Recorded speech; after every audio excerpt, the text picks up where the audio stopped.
চলতি অর্থ বছরে মৎস্য প্রাণী সম্পদ বিকাশ এবং এসসি ওয়েলফেয়ার দপ্তরের নির্ধারিত লক্ষ্যমাত্রার অগ্রগতি নিয়ে বিস্তারিত আলোচনা করেন মন্ত্রী সুধাংশু দাস। আজ উত্তর ত্রিপুরা জেলা শাসক কার্যালয়ের কনফারেন্স হলে আয়োজিত পর্যালোচনা বৈঠকে নির্ধারিত সময়ের মধ্যে সমস্ত কাজ শেষ করার উপর গুরুত্ব আরোপ করেন তিনি।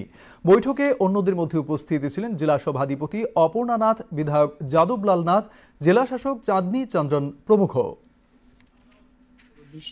ফার্স্ট লেভেল রিভিউ মিটিং এ আমরা 2025 এবং 26 ফিনান্সিয়াল ইয়ারে যে টার্গেট রেখেছিলাম বা যে গোল রেখেছিলাম সেটা কতটা আমরা অ্যাচিভ করতে পেরেছি এই বিষয়ের উপর আলোচনা হবে। তার সাথে সাথে আমাদের 25-26 ফিনান্সিয়াল ইয়ারে আমাদের সমস্ত স্কিম, বিশেষ করে স্টেট ফান্ড, সেন্ট্রাল ফান্ডের যতগুলি স্কিম আছে সেগুলি এখন পর্যন্ত কতটা ইমপ্লিমেন্ট হয়েছে, কি বাকি আছে, এই বিষয় নিয়ে আমরা পর্যালোচনা করব। তার সাথে সাথে যাতে সময়ের মধ্যে কাজগুলিকে কমপ্লিট করা যায় এই উদ্দেশ্যে আমাদের আজকের আলোচনা।